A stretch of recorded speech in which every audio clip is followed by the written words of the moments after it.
Sud Radio, les débats de l'été, 10h-13h, Maxime Liédo. Vous êtes toujours sur Sud Radio et c'est le moment où vous vous ruez sur votre téléphone pour composer le 0826 300 300 parce qu'on ouvre les portes du grand débat de l'été qui sont en direct encore toute la semaine. On ne vous lâche pas des grandes vacances et aujourd'hui j'ai le plaisir d'accueillir les trois mousquetaires. Jean-Philippe Dugouin-Clément, bonjour. Bonjour. Maire UDI de Mennecy, vice-président de la région Île-de-France. Christophe Selzer, directeur d'une think tank libérale Génération Libre. Bonjour. Bonjour. Alors, merci beaucoup d'être avec nous. Noémie Aoulia, journaliste et essayiste. Merci beaucoup d'être avec nous. Vous êtes une habituée des micros de Sud Radio. Avant, bien sûr, qu'on vous entende chacun pour vos coups de cœur et vos coups de gueule, je vais vous faire un petit sommaire quand même de ce qui nous attend tout au long de cette petite heure et demie. Déjà, évidemment, les échanges avec les auditeurs et même via l'application de Sud Radio, les réseaux sociaux de Sud Radio, notamment Twitter et toujours au standard 0826 300 300. On va s'interroger sur la trêve politique en fin d'émission, à savoir combien de temps encore ça va durer. Je vous ferai écouter un petit extrait de la porte-parole du gouvernement qui est au micro de Sud Radio ce matin. Bon, vous le verrez, je ne suis pas sûr que ça dure que ça dure encore quelques heures, ou alors ce sera vraiment le grand maximum, ce sera un record même. Et puis on va évoquer l'héritage de ces Jeux Olympiques. Qu'est-ce qu'on veut garder d'un point de vue sécuritaire, d'un point de vue économique, d'un point de vue des valeurs. Le président donne notamment une interview dans l'équipe. Vous verrez, il y a quelques phrases sympathiques. Donc autour de la table, on va commencer les coups de cœur, les coups de gueule. Christophe Selzer, tiens. Votre coup de cœur ou votre coup de gueule aujourd'hui, c'est sur Anne Hidalgo. On lui doit ces JO et c'est la première fois qu'il y a un coup de cœur, décidément. Je vous écoute. Exactement. Parmi les innombrables images qui me restent en tête de ces 15 jours, il y a cette image d'Anne Hidalgo hier qui saisit le drapeau olympique, le fait virevolter et le passe à la mer de Los Angeles. Et je revoyais il y a quelques jours un documentaire, je crois de France Télévisions, mais qui rappelle très bien l'importance d'Anne Hidalgo dans ces JO en fait, puisque elle était auprès de la Noé sur la candidature perdue par la France en 2012. François Hollande avait beaucoup poussé, il faut se rappeler, entre 2012 et 2014. C'est Anne Hidalgo qui a pris la décision de repartir.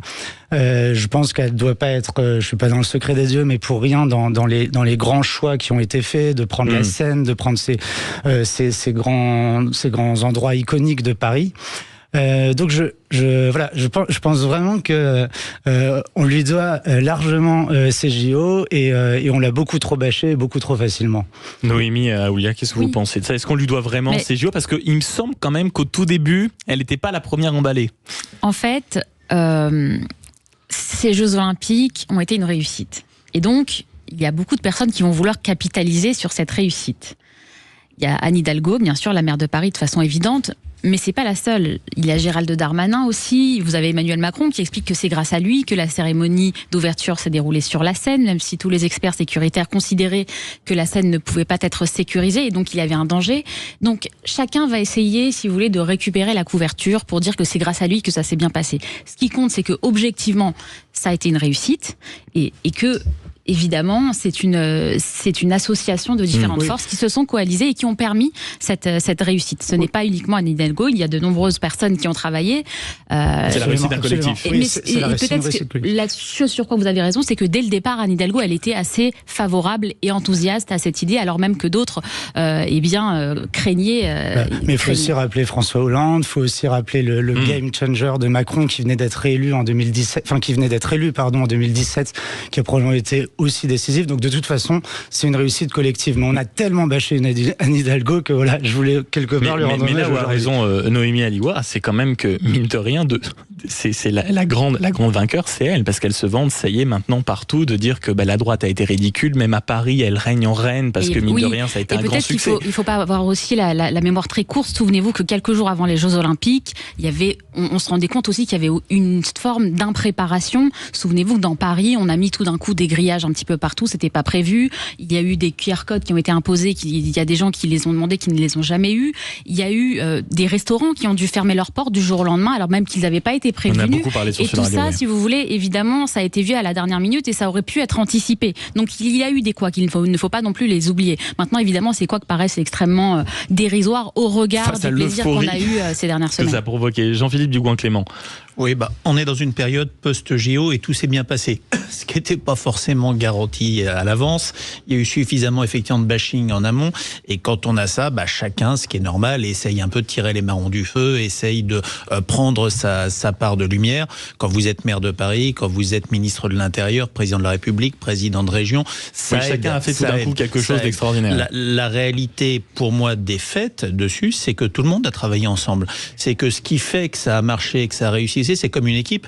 Vous gagnez pas une médaille d'or en basket, en hand, en volley, si vous êtes tout seul à être bon dans une équipe. C'est parce qu'il y a un collectif qui joue. Alors après, la lumière, les médias, ce qui est toujours un petit peu injuste, ou pas d'ailleurs, peut mettre un peu plus la focale ou la lumière sur l'un ou sur l'autre. Mais quand quelque chose se passe bien, c'est qu'il y a une équipe qui joue ensemble. Et moi, ce qui pour moi est à retenir, et s'il doit vraiment y avoir un héritage des JO, c'est que politiquement dans ce pays, on est encore capable de produire des choses, de porter des projets, de bouger des montagnes. Pour vous, c'est pratiquement une erreur politique que certains essayent à ce point même d'aller se tirer la couverture haute, parce que même Rachida Dati qui dit que... C'est pas une erreur, c'est humain, c'est normal.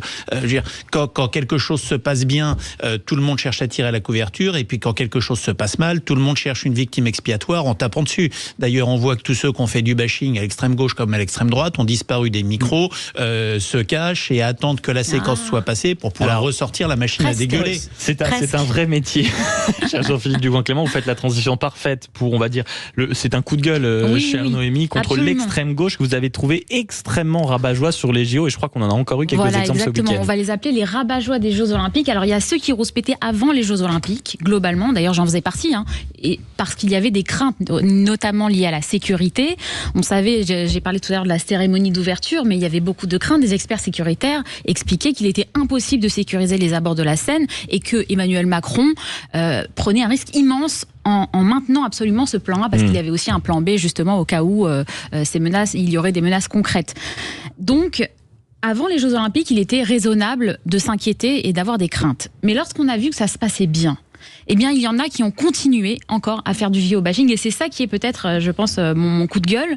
C'est surtout ces politiques, et je vais en citer quelques-uns, qui ont continué, si vous voulez, à ne pas supporter de voir la France qui allait bien, et la France qui s'est bien sentie ces dernières semaines. Vous avez notamment la députée de la France Insoumise, Ercilia Soudé, qui a jugé que la France était islamophobe parce que dans la charte olympique, il y avait cette idée que la laïcité doit être respectée, et donc les athlètes les femmes ne doivent pas porter le voile.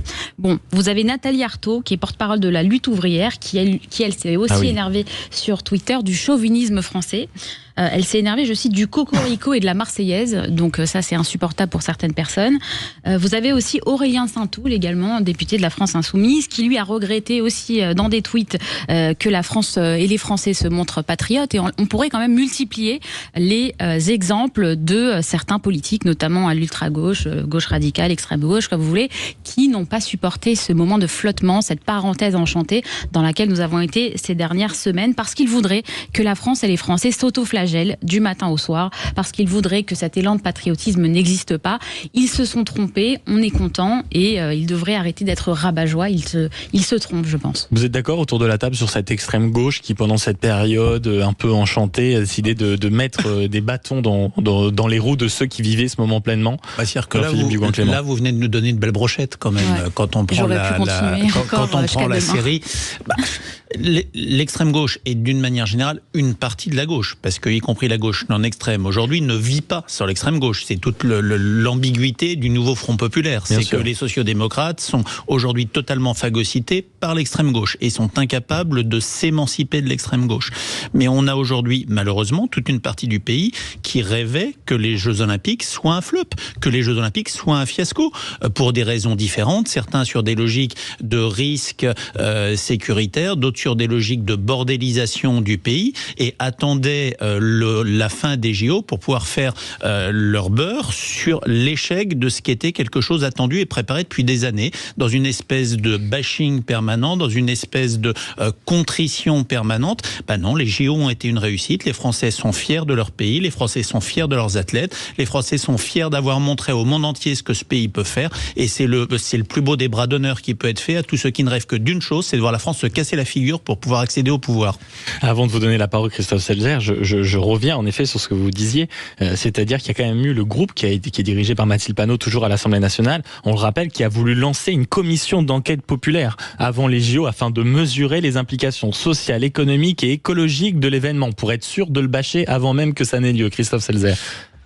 Quelque part, il partage aussi, j'imagine, la préoccupation de Noémie. Voilà, de Noémie, puisqu'il y a aussi des raisons effectivement de s'inquiéter. Il y avait des raisons de s'inquiéter en amont.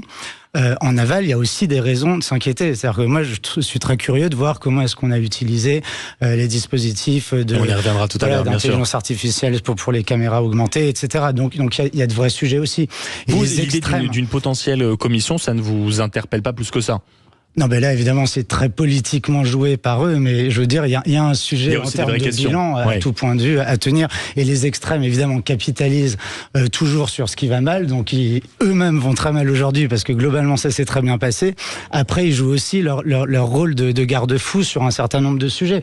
Et l'extrême gauche, malheureusement, très souvent pour des raisons électoralistes, mais dans le fond, de façon intellectuelle valable, pose des vrais sujets sur la laïcité, sur comment est-ce qu'on traite le voile en France, sur les dispositifs de surveillance généralisée, sur la pauvreté dans les centres-villes, et ça reste des vraies questions.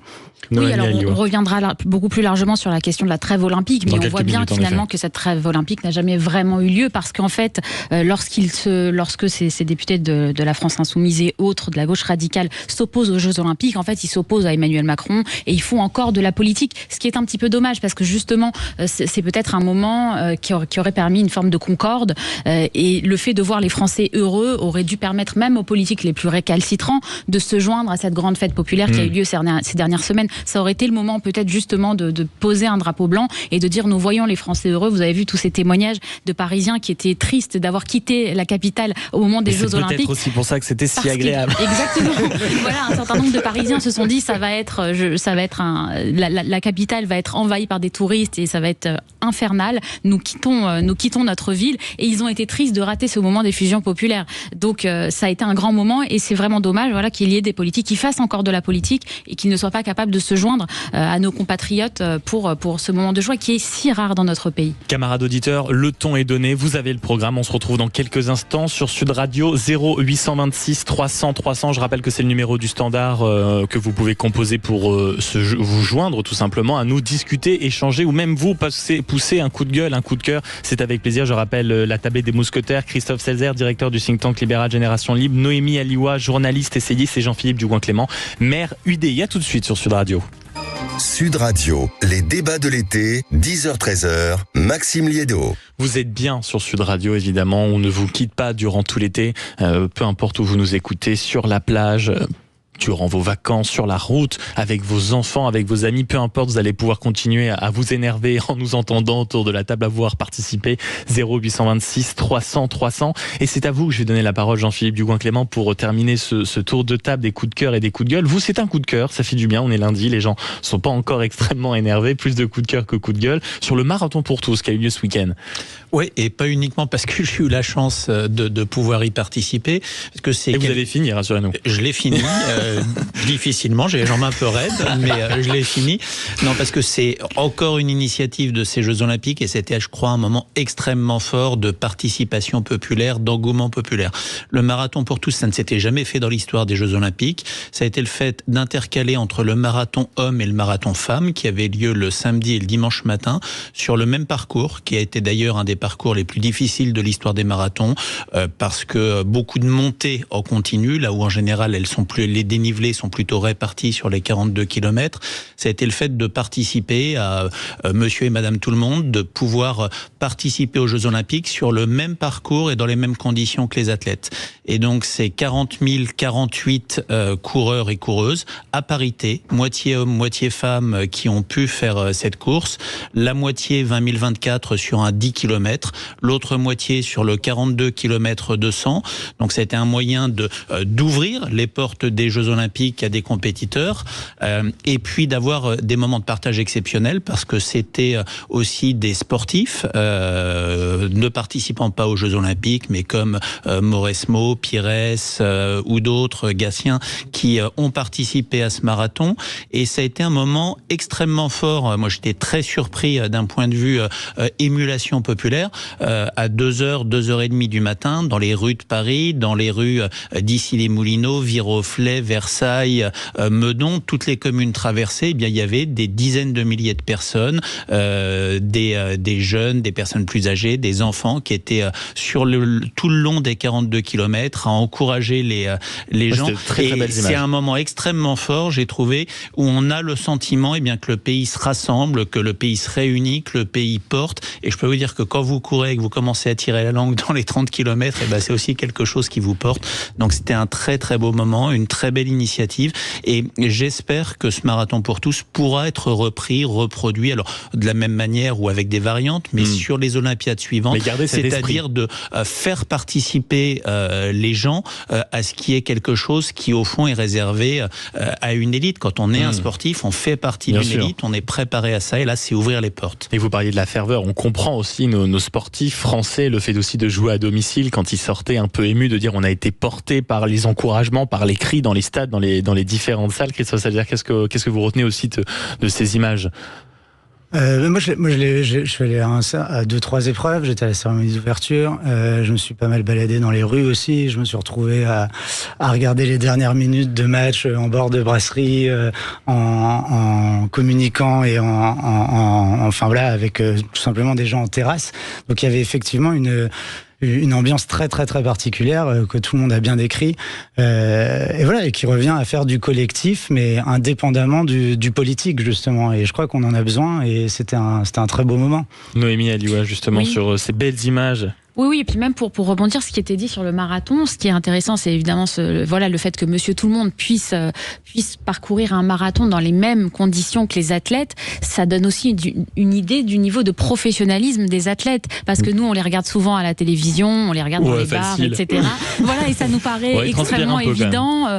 On regarde ça, mais ça paraît extrêmement simple. Et en fait, quand on se confronte, ne serait-ce qu'un tout petit peu à cette réalité-là, on se rend bien compte que c'est professionnel et que ça demande un travail monumental, en fait, le travail qu'ont accompli les athlètes. Et c'est pour ça aussi qu'on les soutient, et qu'ils ont eu besoin tout au cours de ces Jeux Olympiques du soutien, de la ferveur de la foule, du public. Ils le disent, ça leur donne la force, mais en se confrontant un petit peu à leurs difficultés, on se rend compte aussi de leur niveau. Et puis même, il y avait cette idée de conditions réelles. Qu'est-ce que c'est d'être encouragé? Qu'est-ce que c'est d'être sur le terrain? D'avoir, comme ça, j'imagine, Jean-Philippe Dugouin-Clément, c'est cette ambiance vraiment d'être au cœur d'une épreuve sportive qui n'est pas donné à tout le monde.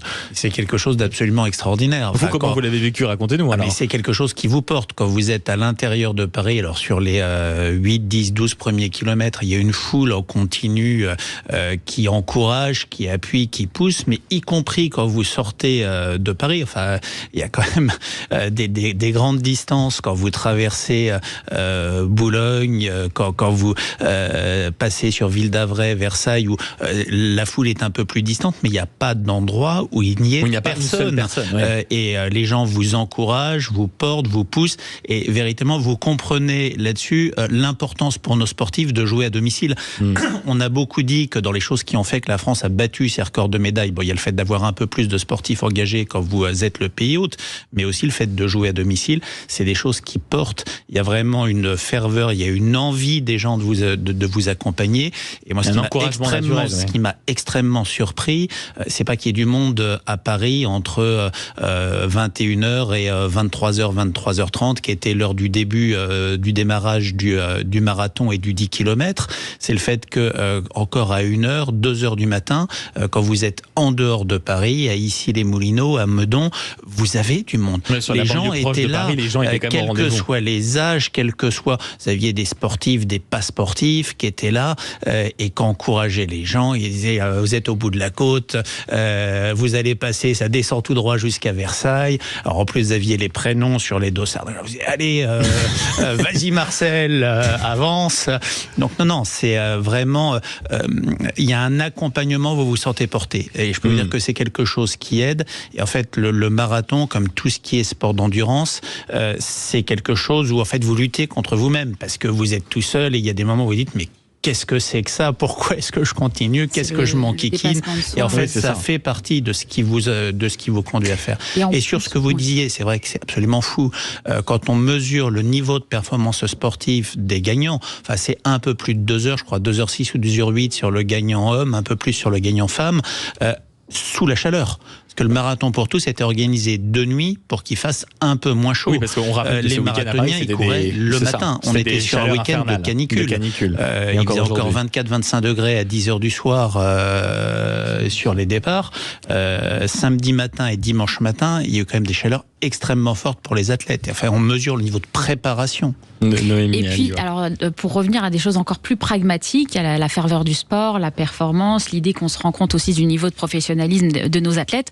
Mais là, on est aussi en train de faire la promotion du sport. Et bon, on sait que il y a un problème de santé publique qui sont liés à tout un tas de maladies, qui sont liées à des maladies cardiovasculaires, à l'obésité, etc. Et le sport pourrait être une réponse à ça. Et donc, il y a des publicités qui nous disent manger 5 fruits et légumes par jour. Mais ça, c'est aussi des publicités implicites pour l'idée de faire plus d'activité physique. Il y a des gens qui vont dire je vais aller courir un petit peu alors qu'ils n'ont pas l'habitude de le faire parce qu'ils ont vu les images du marathon pour tous. Et donc tout ça, encore une fois, on parlait des retombées, mais il y a aussi des retombées en termes de niveau de santé publique. Oui, et puis vous l'avez dit, c'était de vraies images sur le dépassement de soi. On a beaucoup parlé ici de l'échange, notamment entre Teddy Riner et son adversaire japonais qui se sentait presque honteux de retourner au pays. Petit tour de table, puisque vous nous avez lancé sur un sujet extraordinaire, Jean-Philippe Dugoin-Clément, et cette ode au marathon pour tous. Quelle est l'image que vous retenez, on va dire, chacun autour de la table de ces JO, où vous avez vu des valeurs que vous pensiez oublier, où ça vous a totalement ému, où vous vous êtes dit mais en fait la France est invincible, chacun autour de la table, quelle a été, on va dire, cette image clé pour vous, Christophe Seltzer? Alors j'ai plus son nom de famille, mais Lisa, donc c'est une femme qui a remporté, je crois, la médaille de bronze au tir à l'arc et qui s'y attendait pas du tout, qui a eu une chance incroyable. Alors, Lisa Barbelin. Voilà, Lisa Barbelin, puisque elle allait être éliminée. Il restait plus qu'un tir pour son adversaire qui avait que 7 à faire ou 6, je crois, donc bien loin du 10. Et parce que le vent venait de se lever, la flèche est arrivée sur 5 et ça lui a permis d'avoir encore une chance de tirer et de se retrouver sur la petite finale. Moment et en d'émotion. même temps, voilà, exactement. Et en même temps, dans ce qu'elle racontait derrière, tout le travail que ça représente, en fait, d'arriver là, toute la préparation, en même temps, donc une part de chance, une part d'effort et une réussite, même si c'est du bronze. Et je pense que c'est 3 belles valeurs en même temps. Jean-Philippe Dugoin-Clément, l'image, que vous retenez de ces 2 semaines?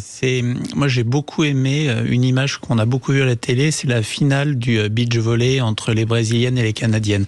Vous êtes en finale des JO, c'est-à-dire qu'en fait, c'est une vie de préparation. Ça fait 10 ans, 15 ans que vous bossez pour un objectif.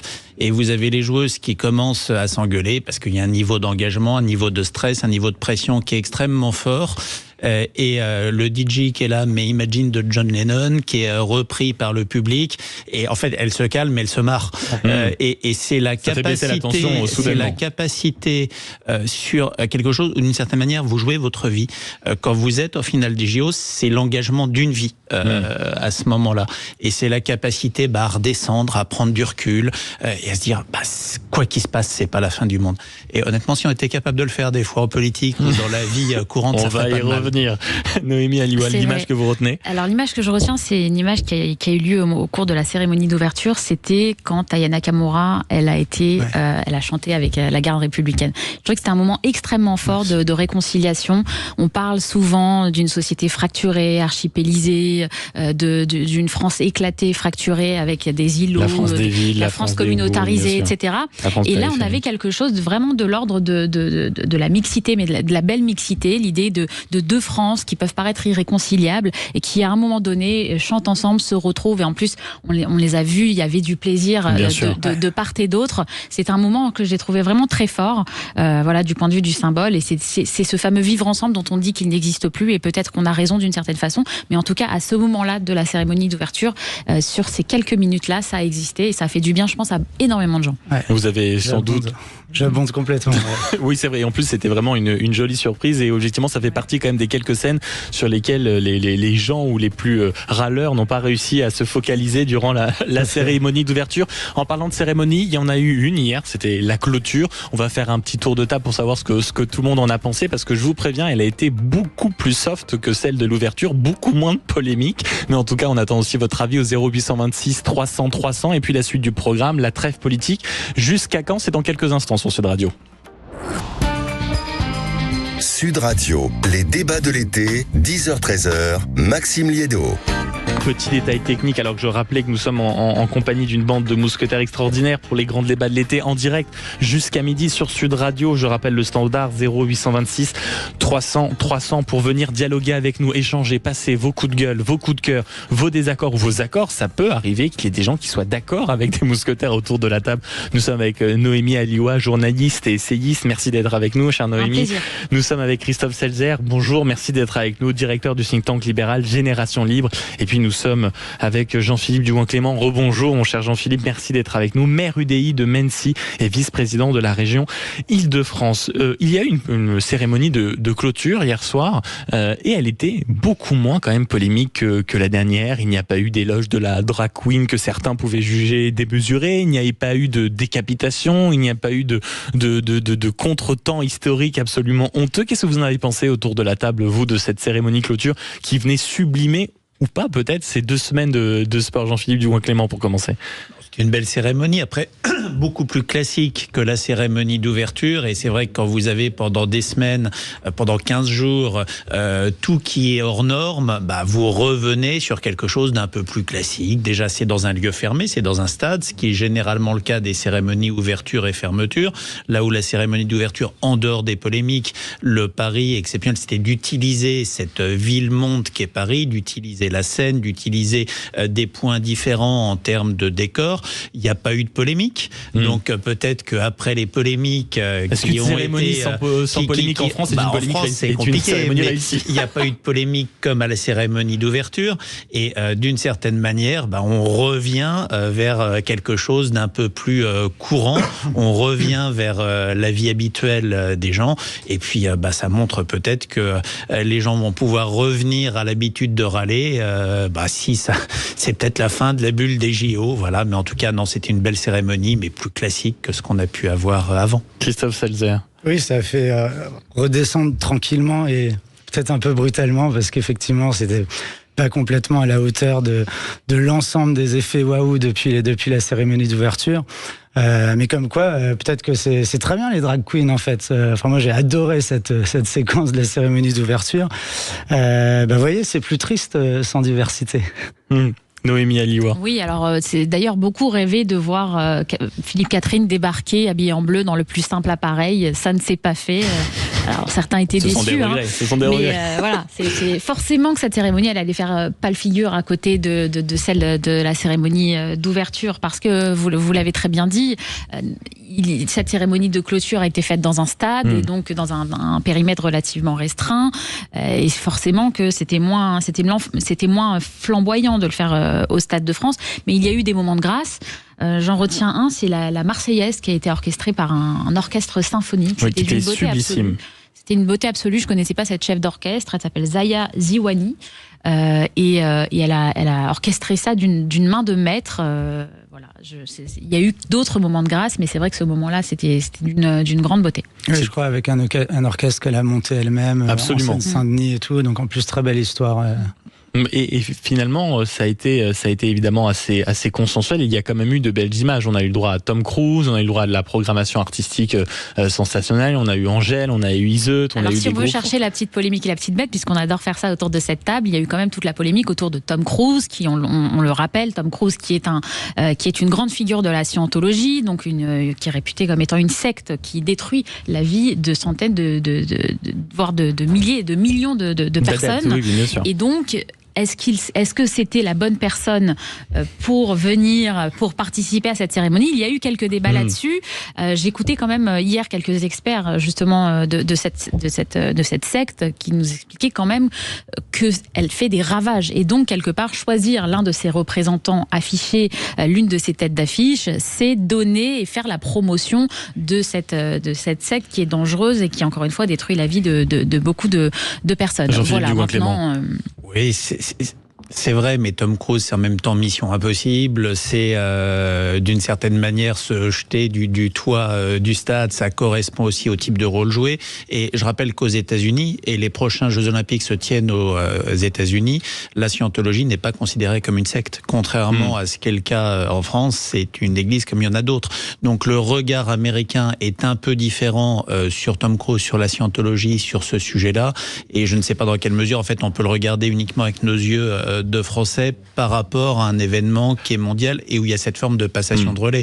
Alors moi j'ai préféré les Red Hot Chili Peppers, mais enfin chacun ses goûts. Quand j'ai vu la cérémonie d'hier soir, j'ai eu envie de me dire, ou je me suis posé la question de dire, mais est-ce qu'on n'avait pas été en réalité totalement absurde, même d'en faire autant des caisses sur la cérémonie d'ouverture, de se plaindre de certaines choses, parce que les images qui ont pu choquer certaines personnes ont peut-être été totalement adorées par d'autres, certaines choses qui ont fait polémique étaient peut-être une manière de provoquer ce qui est le rôle premier. Et quand j'ai vu ça hier soir, je me suis dit, mais on a été tellement grotesque pendant une semaine, la première des JO, à s'arracher sur cette cérémonie d'ouverture, avoir des polémiques peut-être là où plein de gens n'en avaient pas. Ça a été regardé par la moitié de la France. C'est, je crois, la plus belle, enfin c'est pas je crois, c'est je suis sûr, c'est 28 millions de personnes. C'est la plus belle audience dans l'histoire de la télévision. Et finalement, hier, bon, c'est normal qu'après on ait pu trouver ça, on va dire, un peu moins spectaculaire, un peu plus tranquille, mais est-ce que c'est tout simplement pas le but des cérémonies d'ouverture, de clôture, et que nous, on est juste un pays quand même avec des travers pour râler, que hier on l'a trouvé trop chiante, que la cérémonie d'ouverture on l'a trouvé trop polémique? Qu'est-ce que vous en pensez autour de la table? Est-ce que ça n'avait pas été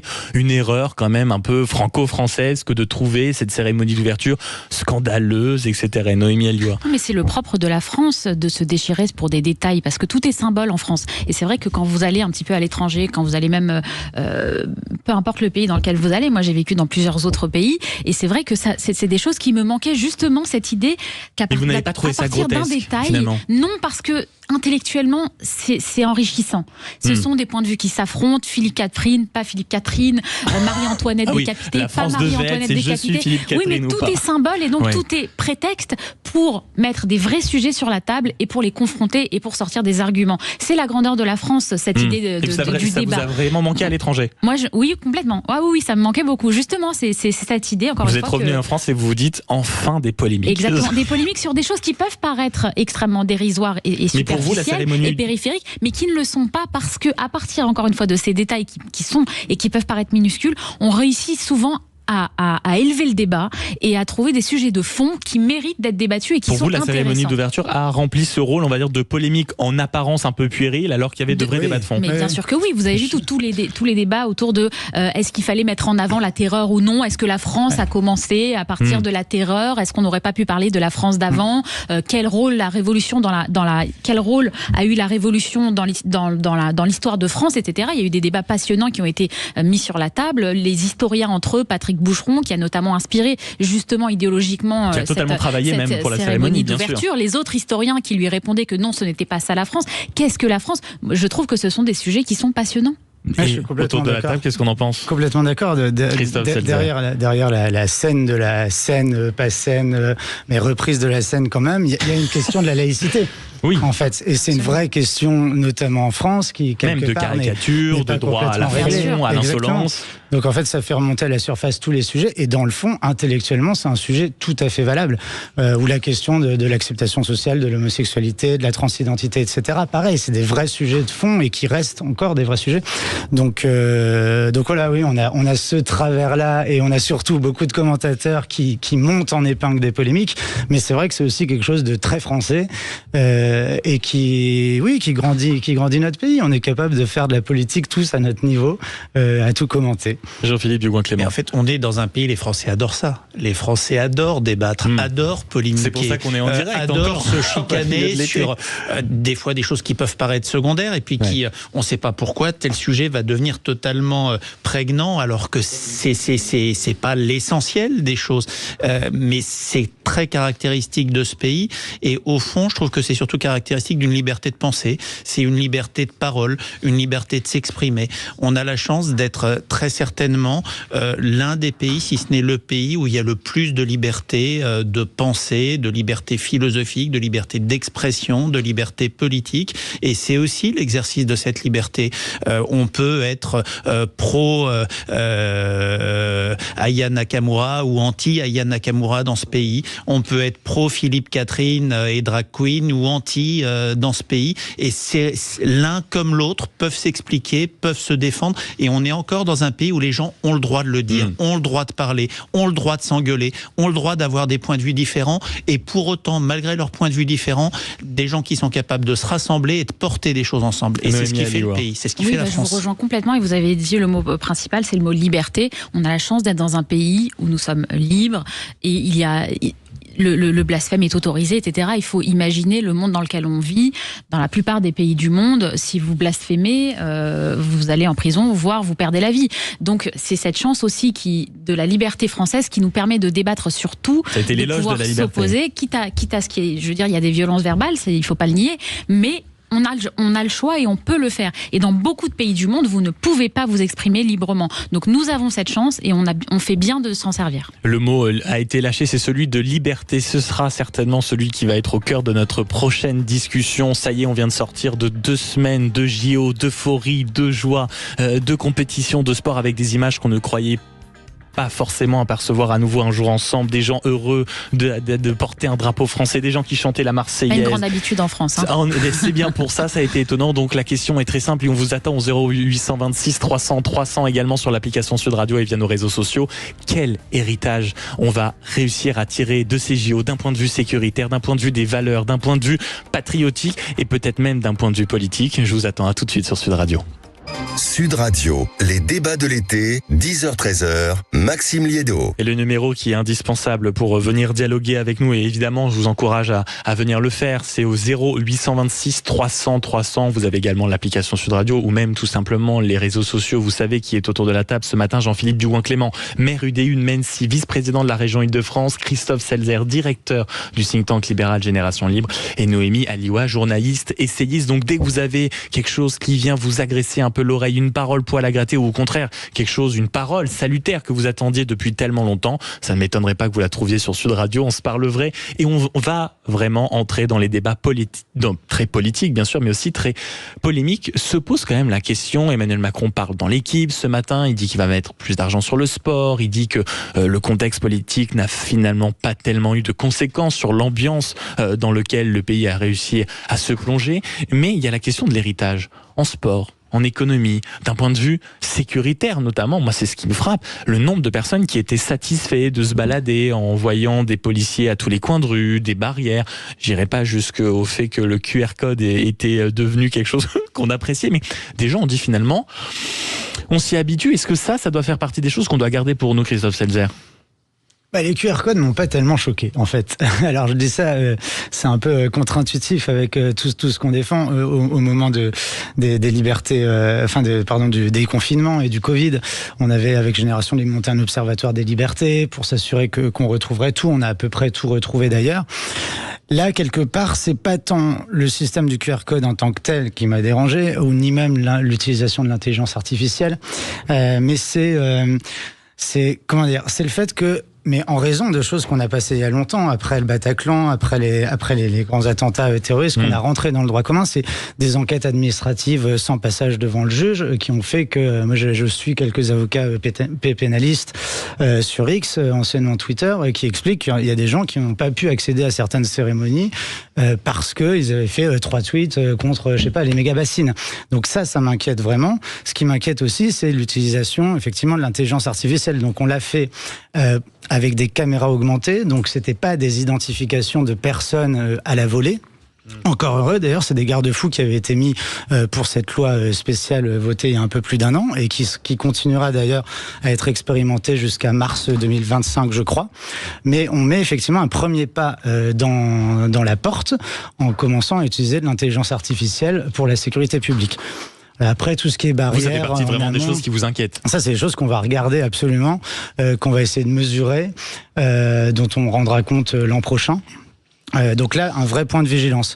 Mais les QR codes, les barrières 5 jours en amont de la cérémonie d'ouverture pour une cérémonie, enfin pour un événement aussi extraordinaire et à haut risque, compte tenu de la demande de toute façon des populations occidentales de sécurité, ça me paraissait pas complètement donc vigilance, alerte sur tout ce qu'on a pu voir en termes de sécurité.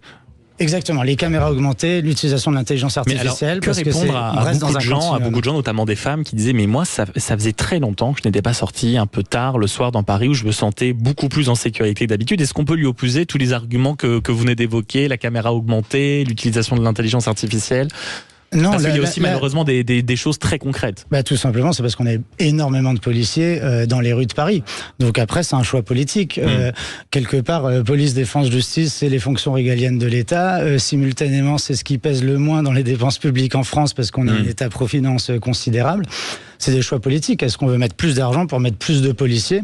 Pourquoi pas ? Mais je préfère limite encore ça. Est-ce qu'on généralise des dispositifs par reconnaissance faciale où tout le monde devient suspect avec derrière des outils, des fichiers qui peuvent être piratés, qui sont centralisés, qui peuvent être utilisés à d'autres fins par d'autres gouvernements à l'avenir ? Là, ça m'inquiète. Je préfère encore qu'on mette plus de policiers, c'est-à-dire assurer davantage effectivement les fonctions régaliennes, quitte peut-être à penser autrement d'autres fonctions de l'État qui sont pas forcément qui relèvent pas de l'État nécessairement. Quel héritage pour la sécurité ? J'aimerais que vous réagissiez autour de la table à cette petite phrase prononcée par Gérald Darmanin, c'était hier aux abords du Stade de France. Ce que je peux vous dire d'abord, c'est l'extrême mobilisation des préfets. Je remercie monsieur le préfet de la région Île-de-France, monsieur le préfet de police, l'ensemble des préfets de département, de la police et de la gendarmerie, qui ont pris beaucoup sur leurs vacances, puisque nous avons refusé 100% des congés des policiers et des gendarmes pour pouvoir avoir cette masse de policiers et de gendarmes présents partout sur le territoire national pour les Jeux Olympiques, mais aussi en dehors des sites olympiques, puisque les Français, on peut partir en vacances dans leur lieu touristique habituel sans avoir moins de sécurité. Et Gérald Darmanin poursuit en disant en réalité la France est un très grand pays de sécurité. Est-ce que vous, en tant que citoyen, ça peut être des phrases qui vous interpellent ou justement vous faites partie des gens qui sont dans une demande de sécurité permanente et c'est plutôt rassurant, Noémie Alioua? Lui, c'est monsieur sécurité du gouvernement, donc on ne peut pas vraiment s'étonner qu'il voit, si vous voulez, la politique à travers ce prisme-là. Ce qui est intéressant, c'est de voir que ça marche en fait. Il a expliqué qu'il y a eu un déploiement très important de sécurité dans notre pays, notamment dans la capitale. 30 000 gendarmes et policiers qui ont été mobilisés pour sécuriser les Jeux Olympiques. Et on s'est rendu compte, il l'a dit Gérald Darmanin, qu'il y a eu une chute très importante du taux de délinquance dans Paris et même en Île-de-France plus largement. Donc qu'est-ce que ça veut dire tout simplement ? Ça veut dire que quand on met les moyens en termes de sécurité, eh bien la vie devient quand même beaucoup plus simple. Ça veut dire que on sait ce qui peut fonctionner. Ces Jeux Olympiques nous ont montré que lorsque les moyens étaient déployés de façon assez importante dans ces questions-là, eh bien, ça fonctionnait. Donc, ça veut dire que maintenant, évidemment, les Parisiens et les Français plus généralement vont demander exactement que les mêmes moyens soient mis à disposition. On y revient à la chute rapide un peu brutale. Oui, c'est ça. C'est qu'on ne peut pas passer d'un moment où il y a une chute de la délinquance à un retour à la délinquance quand on sait que maintenant, ce qu'il faut faire pour la faire baisser. Parce qu'effectivement, pouvoir sortir le soir quand on est une femme ou même quand on est un homme sans se poser la question de savoir est-ce que j'ai le budget pour prendre un chauffeur pour me ramener ensuite chez moi, etc. Est-ce que j'ai une bombe lacrymogène dans mon sac, etc. Toutes ces questions malheureusement qu'on doit se poser quand on habite certains quartiers. Eh bien oui, aujourd'hui, les Français vont demander à ce que cette sécurité qui a été mise en place et qui a fonctionné continue après les Jeux Olympiques. Et puis on a vu des images très surprenantes. On peut pas dire que les liens ou le rapport, comme on dit, police-population ces derniers mois, voire ces dernières années, ait été formidablement vendu. Il y a eu les gilets jaunes, on a eu des manifestations de policiers et de pompiers sur lesquels les pompiers se faisaient gazer. On a eu des images vraiment terribles. Vous, d'un point de vue sécuritaire ou même d'un point de vue, on va dire, policier, qu'est-ce que vous en pensez, Jean-Philippe Dugouin-Clément? Quel héritage vous pensez qu'on va réussir à attraper, à conserver de tout ça? Déjà, ça a permis de remontrer qu'on est dans un pays où la très grande majorité des gens soutient leurs forces de l'ordre, la très grande majorité des Français soutient leurs policiers, leurs gendarmes, leurs policiers municipaux, leurs pompiers, soutiennent tous celles et ceux qui les protègent. Première chose. Deuxième chose, si on parle d'héritage des jeux sur le sujet, on a montré qu'effectivement, on est dans un pays où parfois il peut y avoir des sentiments d'insécurité.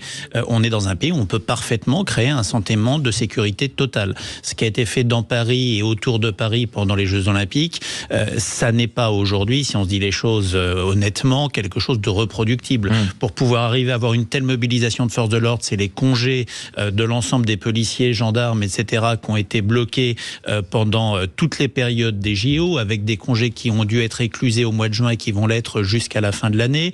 Ça a été énormément de forces de gendarmes et de policiers qui ont été rapatriés des régions en Île-de-France ou autour des sites des JO, avec des hébergements temporaires qui ont été mis en place. C'est-à-dire que c'est un effort particulier qui a été produit par le pays pour permettre ce niveau de sécurisation. Alors, moi je crois que ce qu'on peut retirer de ça sera pas de dire que le niveau de sécurisation des JO pourra être tenu en temps normal tout le temps. Certains en rêveraient.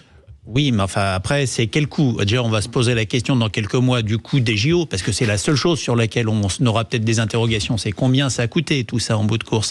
Mais c'est quelque chose qui, en l'état actuel, hors choix politique majeur par rapport à ce qui sont les boucliers sociaux en termes de dépenses publiques. Est-ce qu'on fait des vases communicants? L'argent miraculeux, ça n'existe pas. C'est pas forcément quelque chose de reproductible. Mais la réalité, c'est que ça a montré que les Français aiment leur police, veulent plus de sécurité, et ça pose la question effectivement des doctrines de maintien de l'ordre, des déploiements de maintien de l'ordre, et malgré tout de l'usage de la vidéo, de l'usage de l'intelligence artificielle. Tout ne peut pas être fait n'importe comment, je vous rejoins, mais on a aussi des possibilités d'améliorer les choses, de gagner en sécurité de manière intelligente en respectant les droits fondamentaux des gens. Christophe Selzer, directeur du think tank libéral Génération Libre, est-ce que vous, quand vous entendez Gérald Darmanin qui dit en fait nous sommes un très grand pays de sécurité, est-ce que ça vient pas, on va dire, affronter cette grande image qui est que nous sommes un grand pays de liberté, de droit avant d'être un pays de sécurité? C'est un discours qu'on a quand même beaucoup entendu, peut-être qu'on a laissé instaurer dans la société. Non, encore une fois, il est dans son rôle, mais il est là pour défendre la sécurité. Mais ce qui moi effectivement me perturbe, c'est que d'abord on a mis des moyens colossaux. Enfin, c'est hors norme. Ça va difficilement être reproductible, sauf à faire d'autres choix. Ça a été très bien dit par vous. On était quasiment, un policier pour, je sais pas, quelques 20, 30 habitants. Probablement le ratio a été fait, mais c'est incroyable. Sauf à vouloir ça, il faut accepter qu'il n'y a pas de risque zéro absolu, et même en dépit de tout ce qu'on a mis comme moyen, on n'était pas à l'abri d'un énorme attentat qui n'aurait pas été déjoué, parce qu'on peut pas tout déjouer, et qu'on a des attentats islamistes, y compris chez les talibans en Afghanistan, qu'on en a en Russie.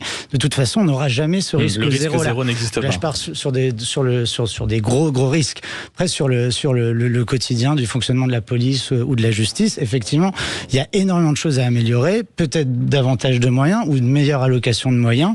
Peut-être qu'on n'a pas besoin de mettre la police sur les drogues et sur le cannabis. Peut-être qu'on peut d'ailleurs gagner du temps en faisant comme ça. Je pense qu'il faut aussi améliorer la justice, mais il faut faire tout ça dans le cadre de l'état de droit. Il y a quand même une inquiétude que je pointe. Alors, vigilance sur ce qui vient d'être fait, mais encore une fois, on a eu sur des cas... Sur la tendance de ces prochaines années. Cette année, en ce moment même, on assigne à résidence avant une manifestation, avant un événement, sans passage devant le juge administratif. On interdit des accès sans passage. Et tout ça, on le fait parce qu'on a voté des lois en 2017 suite au Bataclan, si je suis un peu schématique. On a déjà restreint les libertés fondamentales, les libertés publiques. Il ne faudrait pas, en gros, qu'à chaque événement ou même à chaque traumatisme, on prenne l'habitude comme ça, qu'on prenne des réflexes. Exactement, sur l'intelligence artificielle, il va falloir voir le bilan. J'espère que ça n'a pas été utilisé de façon un peu cachée pour faire de l'identification d'individus à la volée, parce qu'on aura tôt fait de justifier justifier des caméras augmentées partout pour verbaliser en direct le piéton qui a mal traversé. Parce que c'est quelque chose que technologiquement, on est déjà en capacité de faire en Chine, qu'on pourrait faire en France. Bien sûr. Alors pourquoi pas, mais c'est une vraie question à se poser. Moi, je suis pas favorable. Fin des Jeux Olympiques. De quelle société souhaitez-vous hériter? Vous n'arrêtez pas de nous appeler au standard au 0826 300 300. On va aller rejoindre juste après une courte pause Arnaud de Vannes qui a été frappé par le patriotisme. Je pense qu'on est quelques-uns également à le penser autour de la table. Et André dans Lot-et-Garonne qui a été prof de sport et même sportif de haut niveau. Et lui, il espère à tout prix qu'on va mettre le fameux pognon de dingue sur le sport. Et on en a déjà parlé sur Sud Radio. À tout de suite. Sud Radio, les débats de l'été, 10h-13h, Maxime Liédo. Et on est ensemble jusqu'à midi. Vous nous appelez 0826 300 300 sur l'application Sud Radio et même sur les réseaux sociaux. Vous nous interpellez. On est avec Arnaud de Vannes. Bonjour Arnaud. Bonjour Sud Radio. Merci beaucoup d'être avec nous. Heureux de vous accueillir au standard. Vous avez été frappé par le patriotisme pendant ces JO. Frappé. Oui, parce que, si vous voulez, on se rend compte que les Français ont besoin de faire nation. Et donc, ces Jeux Olympiques, on sent bien que derrière le drapeau tricolore, on sent tout le peuple français derrière ses athlètes. Par-delà les disciplines, les couleurs de peau, etc. Donc, faire nation, c'est ça. Et c'est pas une société orwellienne avec des caméras partout, parce qu'il faut pas oublier que pendant que les Jeux Olympiques se déroulaient à Paris, tous les éléments perturbateurs entre guillemets étaient exfiltrés en province. Donc on comprend que ce soit calme et tranquille avec un policier et un gendarme tous les 100 mètres, vous voyez. Donc vous, en réalité, vous espérez quoi de l'héritage? Qu'est-ce que vous espérez qu'on retienne de ces 2 semaines d'euphorie, de joie? Vous nous dites quoi finalement? La sécurité, on a mis les éléments perturbateurs en région, quoi? Attention au retour de bâton, ou justement vous dites mais pitié qu'on garde un peu cet élan patriotique, qu'on arrive à en faire notre quotidien? Oui, c'est ça. Faire nation, c'est ça. Comme ça a toujours été. On a quand même près de 1000 ans d'histoire. Ça mérite d'être mis en valeur de façon à ce que tout le monde se retrouve derrière notre belle histoire, notre beau roman national. Voilà. Camarade Arnaud, il y a Jean-Philippe Dugoin-Clément qui veut dialoguer avec vous. Oui, moi je suis assez d'accord avec ce que vous dites, Arnaud. Enfin, on a eu une vague de patriotisme heureux et positif. Souvent, on est dans un pays où on a le patriotisme triste ou renfrogné. On parle de ce qui va pas, de ce qu'il faut pas, de ce qui devrait faire pour qu'on puisse faire nation, qu'on puisse faire pays ensemble. Et là, pendant 15 jours, on a eu le sentiment qu'on était capable de vivre ensemble avec des objectifs communs, avec de belles choses à partager. C'était extrêmement positif. Et moi, je crois à ce qui est heureux plus qu'à ce qui est triste. Et Clairement, je vous suis. Arnaud. Je vous suis. Je vous suis. Oui. Et c'est pas la société orwellienne avec des caméras partout qui va rééquilibrer notre histoire, vous voyez. Et vous trouvez que ça a été un peu récupéré politiquement, le patriotisme qu'on a aperçu pendant les JO? Non, ça n'a pas été récupéré politiquement. Ça devrait couvrir la totalité du paysage politique. Ça devrait mettre tout le monde d'accord, contrairement à ce que pouvait dire Noémie Alioua, que certains politiques s'indignent éventuellement de certaines choses. Vous avez peut-être pas trouvé ça normal, vous non plus? Oui, il y a de l'anti-France, au niveau politique, qui sont avec des belles écharpes tricolores, mais qui, voilà. Ça a pu vous choquer, ça, par exemple? Ah oui, moi, ça me choque. Donc, voilà, c'est une solidarité derrière le drapeau. Le drapeau tricolore, il est autorisé sur un maillot d'athlète, mais il n'est pas autorisé dans la rue. Expliquez-moi pourquoi. Bon, vous faites l'éloge du patriotisme. Arnaud, merci de nous avoir appelé sur Sud Radio et merci de nous écouter en plein milieu du mois d'août et de participer comme ça à nos débats. Arnaud a raison, Noémie, c'est l'élan du patriotisme, on doit le retrouver maintenant partout. Vous savez, le seul jour dans l'année où on a le droit d'aimer la France dans ce pays, c'est le 14 juillet. Le 14 juillet, vous avez le droit de sortir les drapeaux, de chanter la Marseillaise, de dire merci à l'armée, à nos soldats qui se battent pour nous à l'étranger, etc. C'est le seul jour. Et c'est vrai que les autres jours, on a l'impression qu'il y a une forme de presque de honte nationale avec effectivement des partis politiques qui voudraient que ce patriotisme n'existe pas. Donc je rejoins complètement le témoignage de notre auditeur. Ça fait du bien, ça rassemble un pays, une nation, peu importe d'ailleurs les racines des gens. C'est ça qui est beau dans l'idéal républicain français, c'est cette idée que peu importe au fond nos racines biologiques, nous sommes français à partir du moment où nous l'avons décidé. Il y a une beauté là-dedans et justement, c'est il faut être en capacité de la célébrer en permanence. Exactement, et de se rassembler là-dessus. Christophe Selzer, à ce qu'avait dit le camarade Arnaud au téléphone et à ce que vient de dire Noémie Alioua. Sauf à rentrer en guerre contre un ennemi commun, c'est très compliqué de faire nation, de trouver quelque chose. Et le sport, c'est une occasion en or. Et ces JO ont été une occasion en or, un peu comme 90, comme la Coupe du Monde de 98. Moi, je me rappelle, je devais avoir 6 ou 7 ans, quelque chose comme ça. C'est des moments incroyables. On se rappelle d'une ferveur. Donc ça permet effectivement de faire nation sans se trouver un ennemi commun, à tort ou à raison d'ailleurs, sans chercher à imposer un récit global politique ou culturel ou religieux.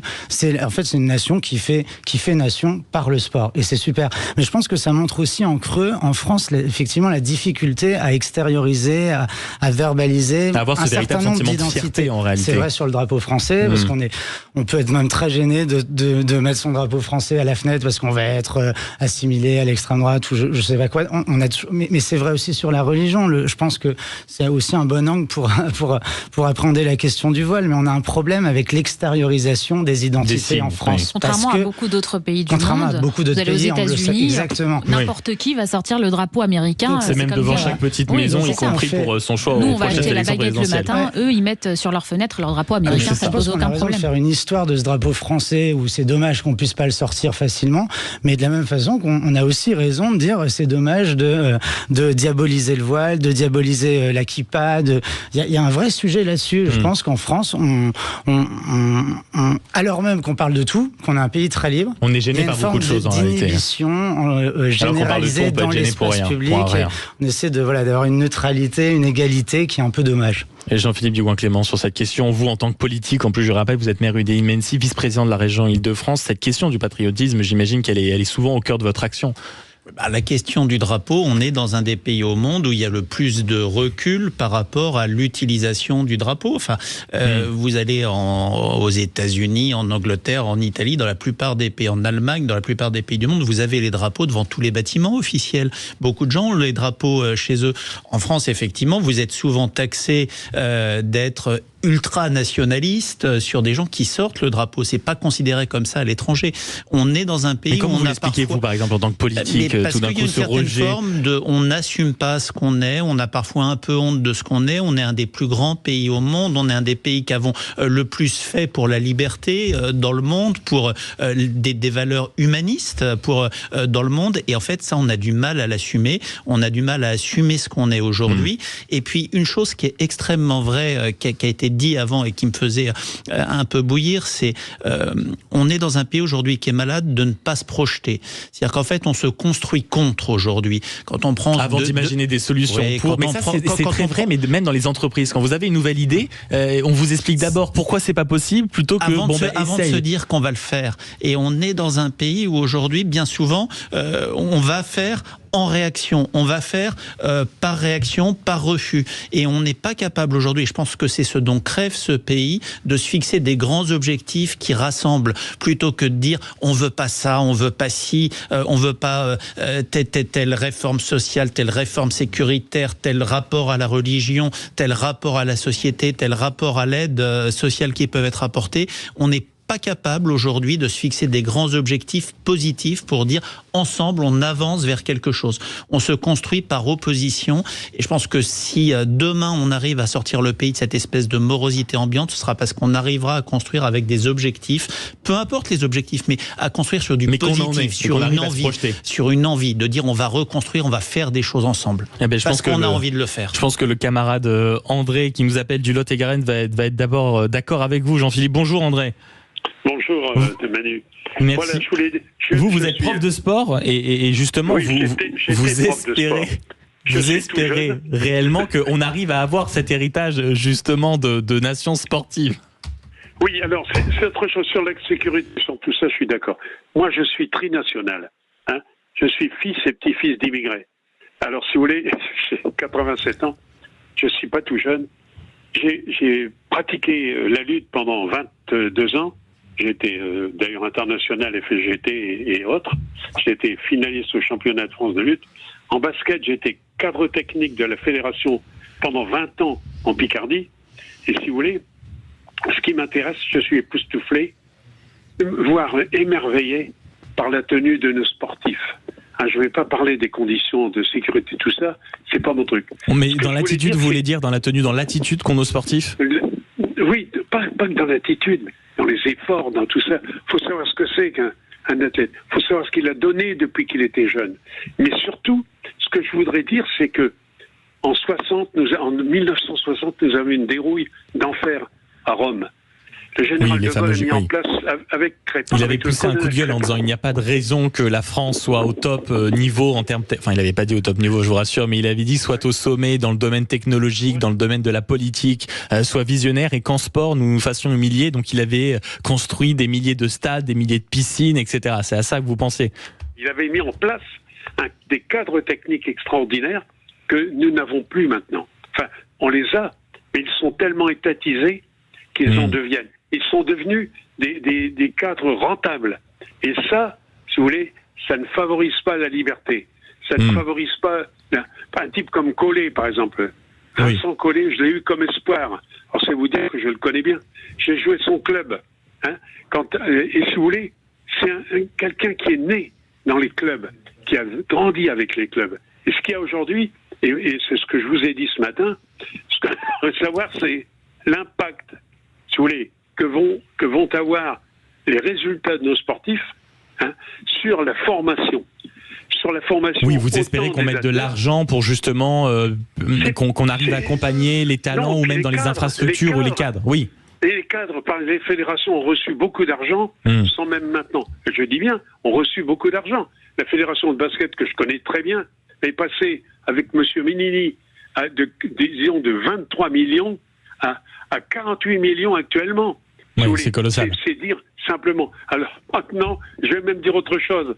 Je parlais, si vous voulez, il faut que ce soit disséqué, que ce soit donné dans les clubs ruraux, qu'un stage de petit là pour s'occuper des gamins ou s'occuper des filles dans les clubs ne soit pas à 800 € la semaine, par exemple. Oui, et qu'on rende ça vraiment accessible. Il faut que, exactement. Alors, si vous voulez, je veux qu'on prenne conscience de ça, et je suis naturellement époustouflé, émerveillé par les résultats des sportifs, parce que beaucoup ont fait beaucoup d'efforts pour arriver au stade où ils en sont. Voilà. Et puis surtout, nos meilleurs éléments. Alors, bien sûr, je connais bien l'INS, je connais bien l'ENSEP, mais si vous voulez, les meilleurs athlètes sont obligés de partir. Bien ils sûr. vont aux États-Unis. Et on en a beaucoup bien sûr. Et on en a parlé beaucoup sur Sud Radio ces derniers jours. Merci beaucoup, André, pour votre témoignage, non seulement de connaisseur, mais également votre témoignage émouvant, Noémie Alioua. C'est fou, cette passion, même après un certain âge, après avoir entraîné les plus grands, de dire, mais on arrive encore à être émerveillé. C'est sublime. Oui, et cette capacité aussi de se soucier de sa jeunesse, parce que c'était ça aussi qui était dit dans ce témoignage, et je trouve ça très important. Il va falloir accompagner toute cette jeunesse qui aujourd'hui rêve de faire du sport. Vous savez, le nombre de jeunes qui, en regardant Léon Marchand, se sont dit j'aimerais faire de la natation. Et effectivement, il va falloir les aider, leur proposer des solutions pour que ce soit moins cher demain pour tous ces jeunes qui vont vouloir nager parce qu'ils ont vu Léon Marchand avec des étoiles dans les yeux et qu'ils aimeraient être demain eux-mêmes ces médaillés olympiques. Donc il va falloir accompagner cette jeunesse et leur donner la capacité, la possibilité eux aussi de réaliser leurs rêves, parce que tout ce qui s'est passé au cours de ces Jeux olympiques et ces victoires qu'a eu la France, eh bien ça va être des rêves aussi pour toute la jeunesse de demain. Jean-Philippe Dugouin-Clément. Oui, le témoignage de ce monsieur est extraordinaire, d'André. C'est extraordinaire parce que à 89 ans, il a toujours la foi, l'envie, comme il devait l'avoir à 15, à 20 ou à 30. Quoi. Voilà. Oui. Et moi, je crois que le sport, comme la culture, c'est des écoles de vie. C'est des choses qui permettent de pousser certains à l'élite, mais qui permettent de donner un cadre à l'ensemble des gens, qui permettent de donner aussi des cadres de vie d'un point de vue sanitaire. Et c'est quelque chose d'extraordinaire. Christophe Salzer, le mot de la fin avant qu'on fasse une pause et qu'on passe à notre dernier sujet sur la trêve politique. Je vais faire le libéral de service, mais je ne sais pas si c'est à l'État de mettre plus d'argent dans le sport. Je fais exprès de le dire comme ça, mais juste pour qu'on réfléchisse de deux mots. Mais non, mais ça a été un vrai débat. Il y a eu les primes aux athlètes, la fiscalisation, il y a eu tous ces débats. Donc dès qu'on pense que quelque chose est bien, c'est forcément à l'État de mettre plus d'argent. Mais l'argent, c'est notre argent à tous, et c'est pas forcément à l'État. Ça peut être aux collectivités. C'est tout simplement aux gens qui choisissent de mettre plus d'argent dans le sport plutôt que, j'en sais rien, dans la musique. Enfin bon, on n'est pas obligé toujours de tout faire reposer sur l'État, parce que je pense que c'est quand même un de nos grands problèmes en France. Et c'est ce ce que disait le camarade André quand il nous a appelé au standard. Il nous disait, et en plus maintenant, il y a le problème de la rentabilité. C'est-à-dire que les quelques personnes privées justement qui mettent de l'argent dans le sport, ils n'acceptent pas que très vite, à une échelle très courte, la piscine ne soit pas rentable, que le club sportif soit pas rentable. Or, malheureusement, c'est parfois un peu le lot qu'on doit supporter pour justement la France se transforme en une nation de sport, et on le verra dans quelques instants sur Sud Radio. Le débat que vous attendez, qui est très politique. Emmanuel Macron reçoit toute une flopée de personnes, les organisateurs, les politiques, les ministres, les sportifs, pour faire un peu le bilan des Jeux Olympiques. La trêve politique, jusqu'à quand? Ça, c'est ce qu'on va vous poser comme question au standard. 0826 300 300, et dans quelques instants sur Sud Radio. Sud Radio, les débats de l'été, 10h-13h, Maxime Liédo. Et les débats se poursuivent en coulisses. On a encore une dizaine de minutes avec vous pour les grands débats de l'été. Autour de la table, Jean-Philippe Douan-Clément, maire UDI de Maine-Cenis. Merci beaucoup. Vice-président aussi de la région Île-de-France. Christophe Selzer, directeur du think tank libéral Génération Libre. Et Noémie Alioua, journaliste, essayiste. Et j'aimerais qu'on parle avec vous du sujet qui, de toute façon, est en lame de fond. Et on va pas se mentir, c'est un peu l'éléphant au milieu du magasin de porcelaine. On prie pour que rien ne soit cassé, mais ça risque d'être beaucoup plus brutal que prévu. C'est évidemment la politique. Emmanuel Macron donne un entretien dans l'équipe. Il nous le dit, je pense qu'on est devenu de manière irréversible une nation de sport. J'espère qu'on va avoir dans les prochains mois, on va dire, un engouement. Les Français, les Françaises étaient au rendez-vous. Il y a eu cet effet de nation, on va dire, qui permet de croire que tout est possible. Vous, autour de la table, si on doit parler un peu politique, est-ce que vous croyez que la trêve peut durer ? Moi, je pense déjà qu'il n'y a pas eu de trêve. Il n'y a pas eu de trêve. Il y a eu une trêve d'un point de vue occupation des médias, mais entre la sursaturation des Jeux Olympiques, le mois d'août, les vacances, c'est quelque chose qui est normal. Enfin, on voit qu'il y a une pseudo-première ministre du nouveau Front Populaire qui a passé son été plutôt qu'à prendre des vacances et à mettre des tongs à faire campagne. On a des impétrants à droite ou au centre droit qui passent leur été au coup de fil à gauche, à droite pour essayer eux-mêmes la trêve politique, elle n'a pas eu lieu, y compris le président de la République lui-même, quand il fait ses allers-retours entre les sites olympiques et Brégançon, avec l'utilisation de l'image, la participation aux remises de médailles. On voit qu'il n'y a pas de trêve politique, il n'y a pas d'agression, il n'y a pas d'agressivité. Le bruit politique a été plus faible, mais il n'y a pas eu de trêve politique. Maintenant, ce sur quoi on va rentrer, c'est on va revenir politiquement à la réalité, qui est de dire on n'a pas de gouvernement, puisque c'est un gouvernement qui n'est plus de plein exercice, qui assure les affaires courantes depuis maintenant un mois et qui va encore continuer à le faire. On n'a pas de budget. Le 1er octobre prochain, c'est-à-dire dans un mois et demi, le budget de la France doit être présenté au Parlement. Donc on n'a pas de budget, on n'a pas de gouvernement, il n'y a pas de majorité à l'Assemblée. Donc attention au réveil. Et donc, comment est-ce qu'on va affronter ça ? Le président de la République va rentrer dans une phase de consultation la semaine prochaine pour essayer de proposer des solutions aux partis politiques et au Parlement, mais tout ça, on voit que c'est extrêmement ténu et qu'on va rentrer dans le dur dans les semaines qui viennent. Christophe Selzer. Oui, c'est vraiment une situation compliquée parce que les parlementaires eux-mêmes n'arrivent pas, de fait, n'arrivent pas à se mettre d'accord. Les partis politiques n'arrivent pas à se mettre d'accord pour imposer un non avec une majorité à l'Assemblée. Le président a beau jeu de renvoyer la responsabilité aux députés élus, mais en même temps, la Ve République étant très souple, en réalité, ce choix-là, pour le coup, lui appartient. Il lui appartient vraiment, et il lui appartient aussi de trouver des solutions, j'allais dire, inimaginées, c'est-à-dire d'aller chercher une femme ou un homme politique ou pas politique, d'ailleurs, en le chargeant de nommer un gouvernement. En réalité, Macron a beaucoup plus de pouvoir de créativité, j'allais dire, mais je crois qu'il est un peu bloqué. Vous pensez même qu'il peut laisser traîner pendant de longues semaines jusqu'à pouvoir justement profiter de cette vague un peu... La Ve République étant souple, il y a le problème du budget, de comment on fait passer le budget, mais effectivement, rien... Budget 1er octobre, c'est ça ? 1er octobre. Moi, c'est un de mes grands combats, un des grands combats de Génération Libre. On a quand même un vrai problème de dispersion du pouvoir et de séparation des pouvoirs exécutifs et législatifs. On est dans une forme de flou constitutionnel qui peut durer, qui permet en fait au président de la République de faire un peu ce qu'il veut. Voilà, exactement. Après, démocratiquement, je pense que ça urge quand même de nommer un nouveau gouvernement gouvernement, parce que quelles que soient les bonnes ou mauvaises raisons de cette dissolution, moins que jamais, ce que beaucoup de gens continuent à appeler la majorité présidentielle, qui n'en est plus une, vraiment n'en est plus une. Donc il me semble absolument urgent de nommer un Premier ministre, et c'est au président de s'en occuper, jusqu'à temps qu'on change peut-être les règles du jeu, et notamment les modes de scrutin, pour arriver à une culture vraiment parlementaire. Mais on va pas l'inventer du jour au lendemain. La culture parlementaire dont on rêve et qu'on regarde chez nos voisins, elle existe parce que le mode de scrutin est très différent. Noémie Alioua, justement, sur la trêve politique, est-ce que déjà elle va durer, ou comment vous voyez, vous, l'emploi du temps du président de la République dans les prochaines semaines? Écoutez, le président de la République, comme d'habitude, ça reste un fin tacticien, puisque, souvenez-vous, juste avant les Jeux Olympiques, le nouveau Front Populaire s'est entendu sur le nom de Lucie Castet, dont un certain nombre d'élus, d'ailleurs du nouveau Front Populaire, ne connaissaient même pas le nom, mais ils se sont entendus sur ce nom pour instaurer un rapport de force, pour dire au président de la République: nous considérons qu'aujourd'hui nous sommes l'alliance de partis la plus importante et la plus susceptible de former une coalition, et donc nous nous sommes entendus sur un nom. Monsieur le président de la République, maintenant vous devez nommer Lucie Castet, et c'était juste avant les Jeux Olympiques. Et Emmanuel Macron, qu'est-ce qu'il a fait? Il a dit: trêve olympique, nous verrons ça plus tard. Donc évidemment qu'il a très bien joué d'un point de vue politique sur cette question. Et qu'est-ce qu'on a vu depuis ? Effectivement, une trêve politique qui n'a pas vraiment été une trêve politique, puisqu'on a vu donc cette fameuse Lucie Castet qui a fait campagne. Alors ça, c'est étonnant. À quel moment est-ce qu'on peut faire campagne pour être Premier ministre? Selon l'article 8 de la Constitution, c'est le président de la République qui nomme le Premier ministre, il nomme le Premier ministre, donc c'est une prérogative qui lui revient.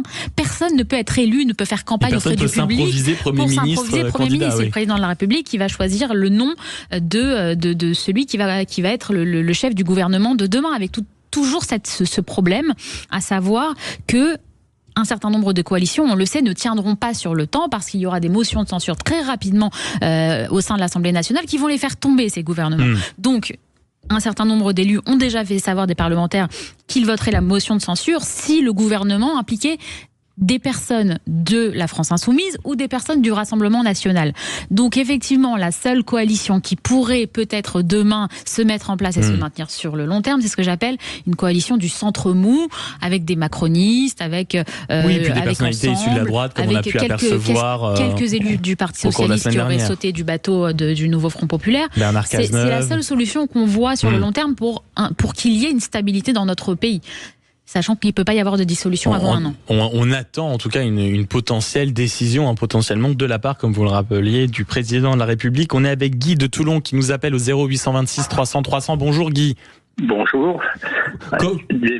Comment est-ce que vous voyez les prochaines semaines pour le président Emmanuel Macron, après les allers-retours Élysée-sur-Mer, les Jeux Olympiques? Comment vous analysez la situation, Guy? C'est un grand jongleur. Il est parti nous faire un tour de pirouette il y a quelque temps en Nouvelle-Calédonie, où il a absolument rien réglé, et comme chaque fois il fait des tours de pirouette, il endort tout le monde, et là il endort tout le monde. Ce qu'il nous faudrait, c'est un homme qu'il nous faudrait pour être diriger ce gouvernement. Il nous faudrait un homme d'abord de terrain, pas un homme politique, pas un homme qui a fait toutes les grandes écoles, parce que vous preniez n'importe lequel, ils ont tous la même formation. Il n'y en a aucun d'entre eux qui a fait quelque chose de sa vie. C'est tout des politiques. Donc il faudrait quelqu'un qui sache ce que c'est que travailler déjà. Ça réglerait beaucoup de problèmes. Et puis bon, on va avoir des peut-être là, s'ils nous remettent encore des vieux taxis du style comment il s'appelle, à droite, dans le nord là. Oui, Xavier Bertrand. Alors, on en a beaucoup parlé sur Sud Radio. Mais c'est un gars, on en a ras-le-bol de voir des gens comme ça, on en entend parler depuis des années. Mettons des têtes plus neutres, mettons des gens plus jeunes. Un peu de fraîcheur dans les choix, c'est ça. Pourtant, je vais vous dire, je ne suis pas jeune. Je ne suis pas jeune, et je vais vous dire, il y aurait besoin de rafraîchir. C'est devenu un boulot, la vie politique. Vous faites un mandat, deux mandats dans n'importe quel domaine. Vous provoquez quelques rires en studio, Guy. C'est bon, quoi. Il y en a ras-le-bol de tous ces gens. Moi, il y a 45 ans que je vote, c'est bon, c'est toujours les mêmes figures qui sont là. Donc, il y en a ras-le-bol, quoi. Il y en a ras-le-bol. Et Jean-Philippe Dugouin-Clément qui Oui, juste en clin d'œil, rappelez que quand Emmanuel Macron a été élu, il n'était pas connu, il était jeune et il sortait entre guillemets de la classe politique classique. Donc des fois, voilà. Oui, et Guy nous dit clairement, le président en réalité, là il y a des noms qui sortent du chapeau, c'est quand même clairement pas ce qui correspond à l'aspiration plus ou moins politique du pays, donc il va laisser traîner, c'est des tours de pirouette en plus, nous disait Guy, c'est clair. Là-dessus vous avez raison, c'est-à-dire qu'il y a quand même un message très clair qui a été donné par les Français au cours des 2 dernières élections, les élections européennes et les élections législatives. C'est la volonté de rompre avec la politique d'Emmanuel Macron. C'est quand même ça le message principal qu'on peut retenir de ces 2 élections. C'est ça que les Français ont voulu dire. Entendu, hein. Mais en même temps, la politique d'Emmanuel Macron, moi je sais pas ce que c'est. Dans le fond, personne ne sait ce que c'est. Bah oui, parce que vous considérez qu'il n'est pas libéral, j'imagine. Je tape souvent sur le centrisme mou, mais moi-même ayant des idées qui par nature ont un débouché au centre, j'en peux plus d'Emmanuel Macron. Je suis à peu près comme tous les Français. Et en fait, les camouflets successifs, c'est-à-dire maintenant on en est à 3 élections législatives, 2 nationales et 1 européenne, étaient pour Emmanuel Macron, mais n'étaient même pas contre les idées du centre, puisqu'en réalité, on est à chaque fois, on donne un mandat forfaitaire global à une personne à l'Élysée. Vous voulez dire que c'est le personnage d'Emmanuel Macron qui est rejeté et non sa politique. Oui, et donc moi ce que je conteste, c'est ce système les politique. Gilets jaunes étaient quand même, je pense, un rejet un peu de la politique d'Emmanuel Macron. On a vu quand même quelques idées. Mais dans un contexte qui était profondément différent. Mais bien sûr, mais dans ce cas-là, on pourrait considérer que la droite républicaine porte une partie du projet d'Emmanuel Macron et que les Français auraient pu se répertorier sur ce type de profil-là. Or, ils ne l'ont pas fait. Ils ont voté pour des partis plus extrêmes. Oui, mais parce qu'on a un mode de scrutin ça veut dire que c'est aussi un rejet de sa politique et de son gouvernement. La fin de la trêve politique, vous l'avez compris autour de la table, on craint que cela nous arrive beaucoup plus vite sur la tronche que prévu. Merci de nous avoir appelé au 0826 300 300. Je remercie également les mousquetaires qui étaient présents autour de la table ce matin pour débattre en ma compagnie. Jean-Philippe Dujouin-Clément, merci beaucoup d'avoir été avec nous. Je rappelle que vous êtes maire UDI de Mennecy et vice-président de la région Île-de-France. C'est toujours un plaisir de vous avoir. Christophe Selzer, merci beaucoup. Je rappelle votre think tank libéral Génération Libre dont vous êtes le directeur et dont les travaux sont en consultation sur le site. Libre, et c'est exactement. Et Génération les points. Exactement. Et libre à tous les niveaux. Et Noémie Alioua, merci beaucoup, habituée de ce micro. Enchantée. Journaliste, essayiste. On peut souvent d'ailleurs vous lire ou dans le JDD ou vous regardez sur exactement en plus. Merci beaucoup d'avoir été avec nous. On se retrouve dans quelques instants avec le camarade Clément Arion. Vous le connaissez, c'est lui qui vous avait vivre ces JO en direct sur Sud Radio et il revient pour les JO dans tous leurs états qui se poursuivent encore cette semaine. À tout de suite sur Sud Radio.